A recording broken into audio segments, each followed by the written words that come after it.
What's up, y'all? Welcome back to No Table Talk. It's your boy, Otunba. Let's get into it. So today I want to talk about isolating yourself. Isolating yourself. I was thinking about this from personal experience with someone that is close to me and dear to me, and also from my own personal experience as well. You've probably heard this a lot of the time of how human beings are social beings. And it's the truth. Human beings are social beings. We are made to interact. Our makeup draws a lot of juice and a lot of gas from our interactions with not just the world around us, but the individuals in the world around us. You get what I'm saying? It's no mistake that a lot of our natural abilities are hinged on procreation. A lot of our natural abilities are hinged on us not just gravitating towards like-minded people, whether by thought process or belief or culture, but naturally we are made to procreate. Naturally we are made to form communities, if that makes sense. But in thinking of isolation, I thought of two concepts that some of us may be familiar with, probably one more than the other. The first concept, I was thinking of solitary confinement in prisons, and how even though people that are put in solitary confinement aren't just the most dangerous people or the people with the worst crimes. Yeah, people are put into solitary confinement sometimes for their safety, sometimes if they have mental illnesses.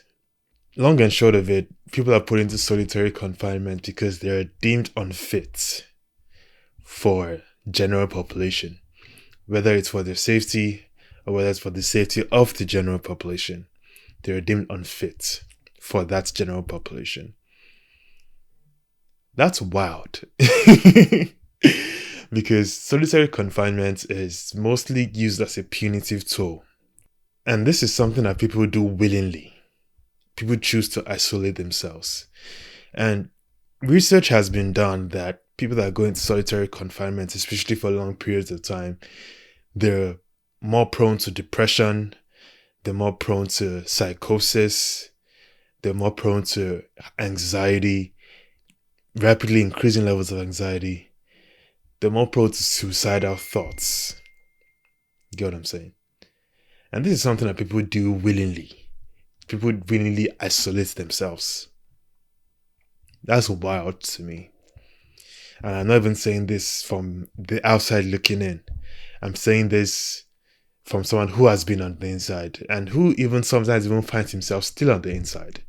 Sometimes even still has to actively work towards not isolating himself or not putting himself in his corner. You get what I'm saying? The second concept that I was thinking about when it comes to isolating yourself, this one is the one that most of us may be able to relate more to, which is the pandemic. A lot of us are still reeling from our quarantine period. Just us being isolated for, I think it was about 2 years.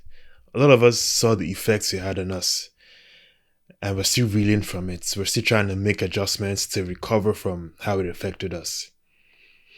Even in some ways, you even see the effects generationally. I was having a conversation with somebody on the soccer field today, and was talking about, because he teaches in high schools, and he visits high schools and he tutors, and he has a lot of experience around high schoolers and even going back to elementary school. And he was talking about how he has conversations with the teachers and how the teachers say that a lot of students are behind, not just education wise and knowledge wise, but behaviorally. You get what I'm saying? Because they were isolated from their peers, they were isolated from other children, they were isolated from the school system that's just not supposed to impact you educationally, but also socially. You get what I'm saying? And in other ways. And I was talking about that. So sometimes we even see the effects generationally. You get what I'm saying? And I thought that was wild, because this is something that people do, and that was just for 2 years. You get what I'm saying? But this is something that people do for years, for long periods of time. And when I start to even think of the effects, even looking at myself, sometimes, more recently I've been more introspective, and just me being in certain environments, I started to discover how, for whatever reason, I could isolate myself, I could repress, I could go back into my shell. Whether I've been forced to, whether I've chosen to, it doesn't really matter. The effects are still there. And I've been seeing some of the effects in myself, and they're not good. So those are the two concepts that I was thinking about in relating to isolating yourself. And the similarities to those two concepts or the similarities of those two concepts to just life in general were pretty mind-blowing to me, were pretty stark. But that's by the side. On this topic of isolating yourself, I want to talk about one danger or one result that comes from this. Like I said, I'm talking from experience. So a lot of people may be able to relate with me. And a lot of people may not be able to relate with me because they haven't had to deal with it. So that's also good, because you don't want to deal with it. But when it comes to isolating yourself, and I've discovered that isolating yourself prevents you from seeing your life in the context of what the real world, of what real life is, in the context of the real world. I realized that when you isolate yourself, you become hyposensitive. Break that word down. Hyposensitive. Sensitive. You don't need to explain that. Hypo being the opposite of hyper. Hyper being excessive. Hypo being the opposite of that. You get what I'm saying? So you become hyposensitive, being that you're not stimulated adequately. Not all your senses are stimulated. You're just, let me paint this picture for you. You're just in your room on your bed, just there in your space. You're not engaging. Your brain isn't tickled by the conversations of people, the actions of people, just life in general outside your space, life in general outside your room. You're just on your bed. You get what I'm saying? You become hypersensitive. And then what happens? You're just in your head. And when you're just in your head, for the most part, you just start to think of your issues, your problems. You get what I'm saying? And then you just build a castle out of them. You build a castle out of them. A mountain. You get what I'm saying? And when I say you don't start to see your life in the context of the real world, of what life really is, you don't see your life in the context of the world that, yes, is full of so many things that we wish could be better, so many things that annoy us, so many things that are just going downhill. But we also don't see life with so many things to be grateful for. We don't see life for so many things to be thankful for the good things. So you start to focus on your problems, and your problems then seem peculiar to you. But everybody's going through those problems. But everybody's also going through things to be grateful for. That's what I mean by you don't start to see your life in the context of the real world, of what life really is. You get what I'm saying? Just even communicating with people around you, communicating with friends or family or whatever, or whoever may be in your immediate space, it becomes clear to you that, first of all, your issues are not peculiar to you. Yes, your situations may be significant to your life, but in the general context of things, you just realize that everybody's going through shit. No matter how much you think someone isn't, everybody's going through shit. You even start to realize that what you even thought was your problem, compared to other people's, isn't even that bad.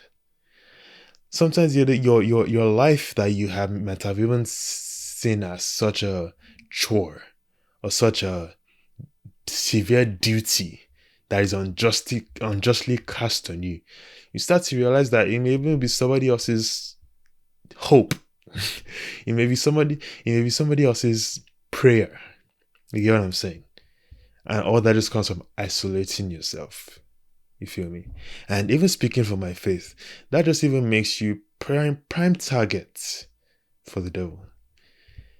prime target. Prime target.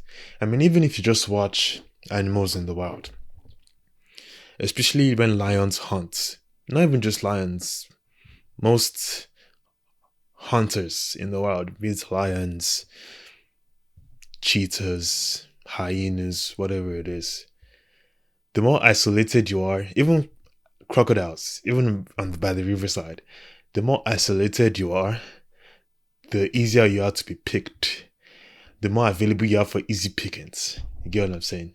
You're just a juicy prey that is just waiting to just be pounced on. You get what I'm saying?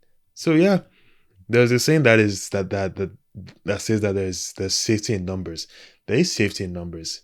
Numbers that comes from not isolating yourself. You get me? So I want to encourage us today. Don't isolate yourself. Because like I said, I can directly relate to this. I've been there. But I still find myself there sometimes. For whatever reason. Whether I have been placed in that situation, or whether it's just me wallowing in my issues, or whatever it is. Whatever it is. I've been there. But don't isolate yourself. Don't isolate yourself. And this is not even me saying that the solution to your problems is outside your space, or is outside the bubble you've created just for yourself. But it's just me saying that the solution definitely isn't in it. You get what I'm saying? But outside it, you could find the solution. But outside it, you could find people that will relate with you, that could help you feel better. You could find people that and sometimes even just sharing. Sometimes even just sharing relieves you. Sometimes that burden just needs to be lifted by other people around you. You get what I'm saying? So let's not isolate ourselves. Because you just directly set yourself up for a lot of failure. And even just aside you creating a castle out of your problems, just the effects it has on other aspects of your life, like your relationships.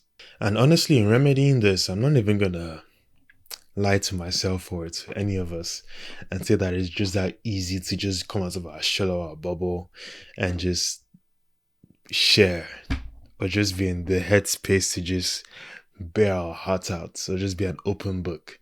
I know it's not that easy. Sometimes it takes deliberate steps to get there. Sometimes it could take time. Sometimes it could even be highly dependent on the people around you. I get it. But it doesn't even have to be that. Just exist around other people. Exist outside yourself. You get me? Even if you sitting in the space of just sitting by other people. Even if you just... I have a friend who said that, I mean, sometimes she just goes to her mom's room and just lays down. They're not talking. They're just there. And I was like, wow, yeah, that's nice. She said sometimes it even makes her feel better. She comes out of it, and I'm sure it helps both parties too. You get what I'm saying? I mean, not only does it help you in your general outlook of your own life, but it also is fostering relationships. You feel me? So just get out of your bubble. Just make yourself accessible. Because, I mean, it's one thing if you're even expecting people to just invade your space. Not everybody wants that. But if that's even your expectation, if your expectation is that people just need to come to you and service you and just be asking what's wrong and just be... Everybody's dealing with their own shit, bro. I'm not even gonna lie. Everybody's dealing with their own stuff, man.